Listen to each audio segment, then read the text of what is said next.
I'd like to say thank you very much indeed to Professor Stephen and everybody who has been involved in organising the day.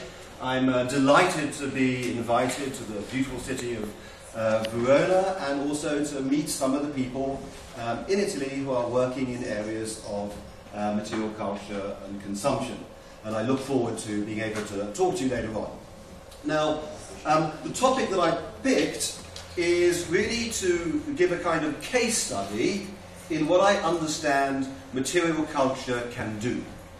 And one of the starting points is coming from a book I did a few years ago called Stuff, which actually should be coming out soon in Italian.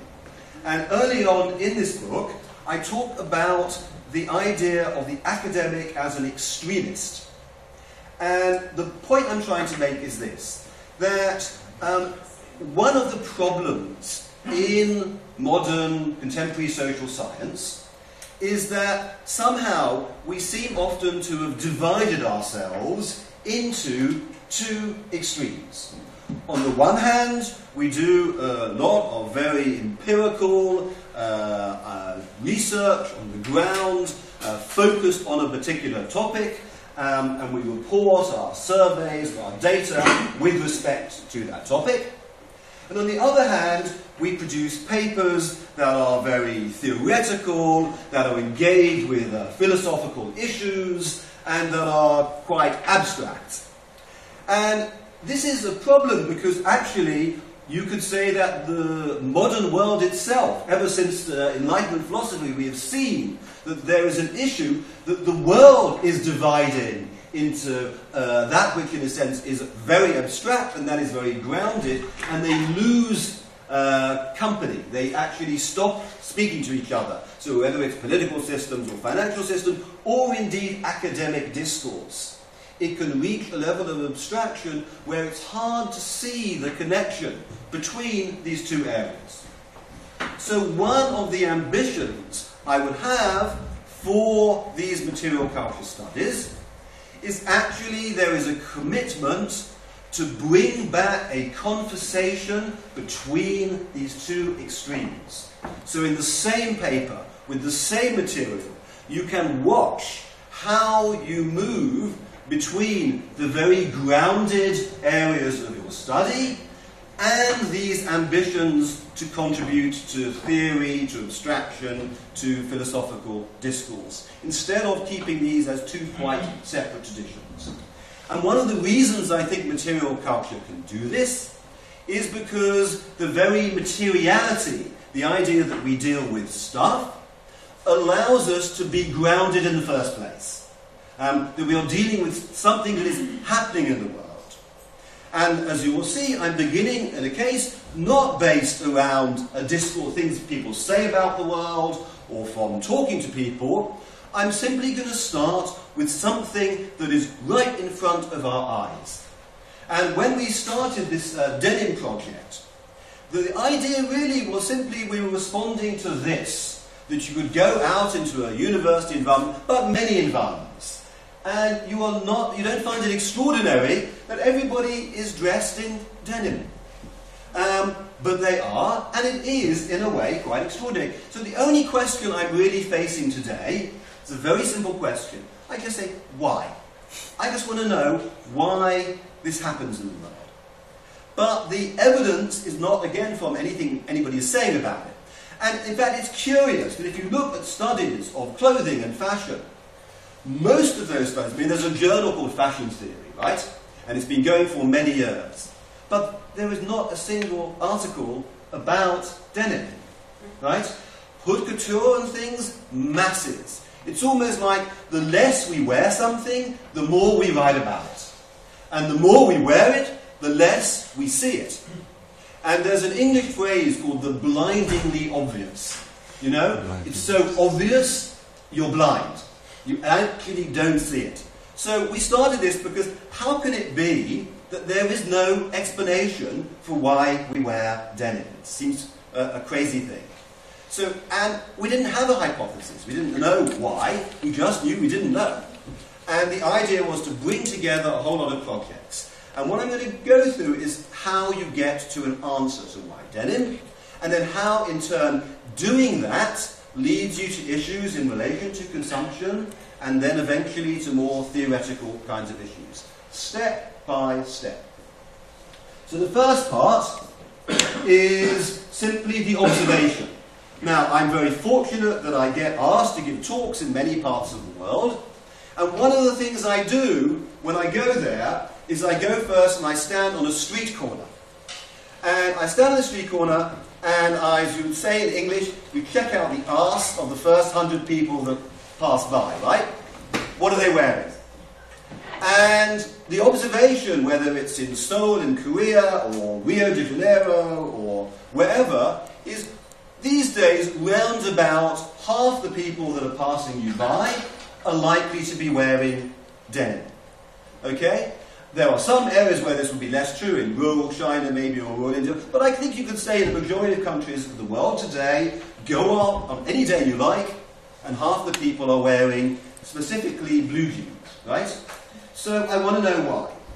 Some places like Brazil have more, some people less. I even have to check out, right, how many people are wearing blue jeans.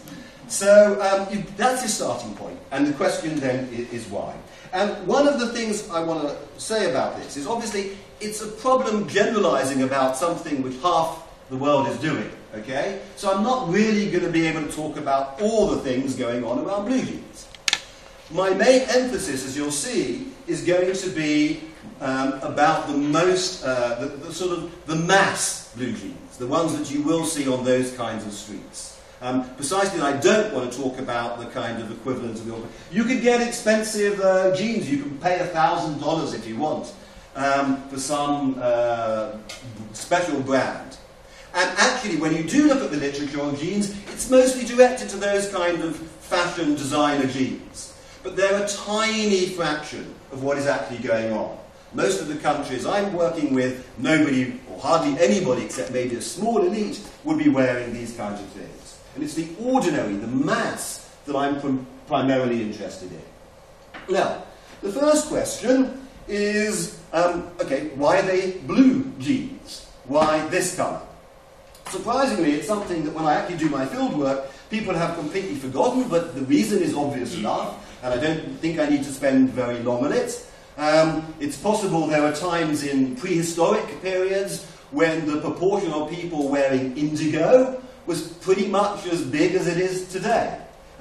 We know the history of indigo. We know that it fixed as a dye in a way other colours don't. We know therefore why it became important. And if you look historically, there are times when it seems to dominate, times not so much. So you can read the statistics. There was a very nice paper by Miktalsik about the history of indigo recently, talking about the quantities that, say, Napoleon's army needed. And we forget often in the history of colonialism. I mean, places like Haiti, for example, the assumption usually is that this colonialism was done on the basis of sugar. Actually, this colonialism was done on the basis of indigo plantations. Because if Napoleon needs that amount of indigo, whole countries, in a sense, are given to these plantation systems. Historically, it was very important. But only at certain periods. If you look at Renaissance paintings, it's not particularly prominent, indigo. It's there, but it's not, you wouldn't say it was very special. So it's not like there's some continuity historically straight between prehistory and jeans. It doesn't explain why today, and especially today when it is no longer plant indigo, it's just chemicals, there's no reason to have indigo, right? So I think we need to go beyond the history to find out why it's actually increasing now at a time when we're talking about more chemical products. Now, the combination that makes what we call blue jeans is two things. On the one hand, there's the indigo, the blue, and on the other hand, Levi-Strauss, a bit before discovering structural anthropology, as we know, discovered the rivet. Okay? I hope the English jokes go down okay. It's obviously not serious, right? But the rivets, because, very simple reason, that in California, when the miners and the agricultural workers were finding that their trousers tore in certain places, the rivets helped fix them. And one of the curious things about it is if you look at the earliest of these jeans, Straussy jeans in late 19th century, they're actually not that different from the kind of classic, the 5-pocket jeans that most people wear today and that dominate the jeans market. It's extraordinarily conservatism. Once you get them, they're kind of still there. Now, there is also clearly a history of blue jeans. I'm not going to talk about it, but there are very good books. This guy, James Sullivan, I think is probably the best. Most people, yes, they know about the original patenting of the rivets, but they also know about the history of the way it went from workers' items to being a symbol of kind of rebellion. In the US, this idea of the youth and James Dean and Marlon Brando and other people picking it up. And in different places it becomes politically important. Remember when the Berlin Wall fell, almost everybody coming over the wall seemed to be in jeans. It had that significance, but that is now kind of fading away. It was at one point very much a symbol of Americanization, but I think not so much today. So we kind of, again, we know the history. But again, the areas where I work, like maybe in India, nobody knew. I used to ask people, okay, why do you think people wear jeans? Why is it coming into this part of India?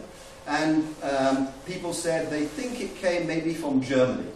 I don't know why they thought it was from Germany, but very few people had any association with America. So you can't say it's Americanization today if nobody knows it has any such association, or historically had any such association. Again, there are other things that are going on. Now, in that situation, if we're talking about why is it important today, it's a commodity, right?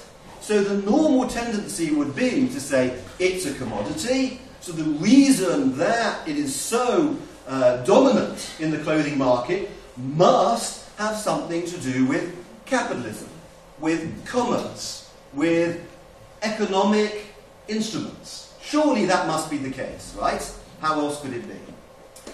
But if you start thinking about blue jeans, we have a problem. Because it is true that a company must make enough money selling blue jeans to be profitable, otherwise there wouldn't be any, right? They would do that.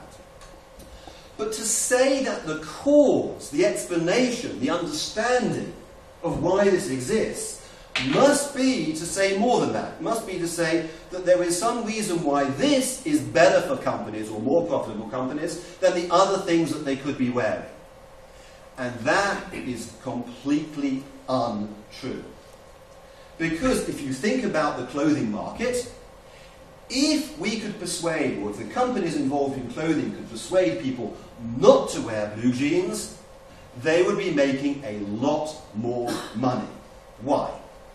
Several reasons. First, blue jeans, denim, tend to be, of all the garments we have, they're the ones that usually we have the longest, that we wear the most, that we care less if it's got torn or dirty or whatever happens to it, we keep it. We wear it all the time, and it is